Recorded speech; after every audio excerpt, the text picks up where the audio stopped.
ഞാനൊരു കാലത്തൊക്കെ ഭയങ്കര ഒരു ക്രോഷ്യ അഡിക്റ്റ് ആയിരുന്നു കേട്ടോ. കാലങ്ങളൊക്കെ എന്ന് പറഞ്ഞാൽ ഒരു മന്ത്സ് ബിഫോർ. ഓക്കെ, ഇപ്പം എനിക്ക് പിന്നെയും ക്രോഷ്യയുടെ ഒരു ഇൻട്രസ്റ്റ് വന്നു. അതുകൊണ്ടാണ് ഈ കബോർഡ് തുറന്നത് തന്നെ.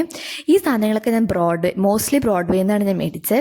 പിന്നെ ഇതൊക്കെ ചില അല്ലറ ചില്ലറ സാധനങ്ങളാണ്. അപ്പോൾ ദിസ് ഇസ് സൂയിങ് കിറ്റ്, പിന്നെ സൂയിങ് സാധനങ്ങളൊക്കെ എല്ലാം ഉണ്ട്. നീഡിൽ, പിന്നെ യാണെന്നൊക്കെ പറഞ്ഞാൽ കുറേ യാണുണ്ട്. പിന്നെ ഇതാണ് ഞാൻ ചെയ്തുകൊണ്ടിരിക്കുന്ന ഒരു ബാഗ്. 2 months എടുത്ത ഒരു ബാഗാണ്, ഇനി ചെയ്തുകൊണ്ടിരിക്കുകയാണ് ഗൈസ്. അപ്പോൾ ഇന്ന് എനിക്ക് തിരിച്ചൊരു ഇൻട്രസ്റ്റ് വന്നു. അപ്പോൾ ഞാൻ ഒരു ക്രോഷ്യ പാലറ്റ് ചെയ്തു ഗൈസ്. ഒരു റെഡ് ആൻഡ് യെല്ലോ കളറിലുള്ള ചെയ്തു. പിന്നെ ഇത് ഞാൻ കാണിക്കുന്ന റീസൺ എന്താണെന്ന് വെച്ചാൽ, എനിക്ക് ഈ സിറം ഭയങ്കര ഇഷ്ടമാണ് ഗൈസ്.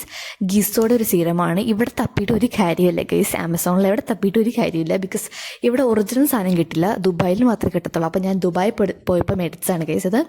പിന്നെ കുറച്ച് പെർഫ്യൂംസ്, ക്രീംസ്, ഷാംപൂസ് ഒക്കെ ഉണ്ട്. ഷാംപൂ കോസ്മോസിൻ്റെ ഒരു ഷാംപൂ ആണ്. എനിക്ക് ഭയങ്കര ഇഷ്ടമുള്ള ഷാംപൂ ആണ്. അപ്പോൾ ഇത് ഇട്ട് ഞാൻ കുളിക്കാമെന്ന് വിചാരിച്ചു. എന്ന് മുടിക്ക് കുറച്ച് മൂടൊക്കെ ഉണ്ടായിരുന്നു, പക്ഷേ ഞാൻ എന്തായാലും കുളിച്ചു. ബിക്കോസ് കുളിച്ച് വൃത്തിയാവണ്ടേ.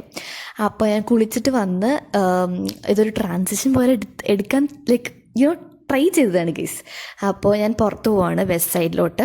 എൻ്റെ അമ്മയുടെ അച്ഛൻ്റെ ആനിവേഴ്സറിയാണ്. അപ്പോൾ അവിടെ പോയി ഡ്രസ്സ് എടുക്കണം ഗൈസ്. അപ്പോൾ അതൊക്കെ ഒരു കുറേ പരിപാടികളുണ്ട്. പോയി കഴിക്കണം എന്ന് വിശ്വസിക്കണം, പുറത്ത് പോയി കഴിക്കണം എന്ന് വിശ്വസിക്കണം, എനിക്കറിയില്ല കേട്ടോ. അപ്പോൾ ഞാൻ വാഷ്റൂമിൽ തന്നെ എനിക്ക് ഡൈസിൻ്റെ ഒരു ഹെയർ ഡ്രയർ ഉണ്ട്. അപ്പോൾ അത് വെച്ച് ഞാൻ ഡ്രൈ ചെയ്തിട്ടാണ് വന്നത് ഗൈസ് പുറത്ത്. അപ്പോൾ അത് കഴിഞ്ഞിട്ട് കുറച്ച് മഴയൊക്കെ പെയ്തു. അപ്പോൾ അതൊക്കെ ആസ്വദിച്ചിരുന്നു.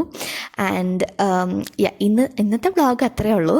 അപ്പോൾ do like, share and subscribe if you like this vlog. So ഇങ്ങനത്തെ വ്ളോഗ്സും കൂടി ഞാൻ ഇനിയും അടുത്ത വ്ളോഗിൽ കാണുന്നവരെ bye bye, love you guys.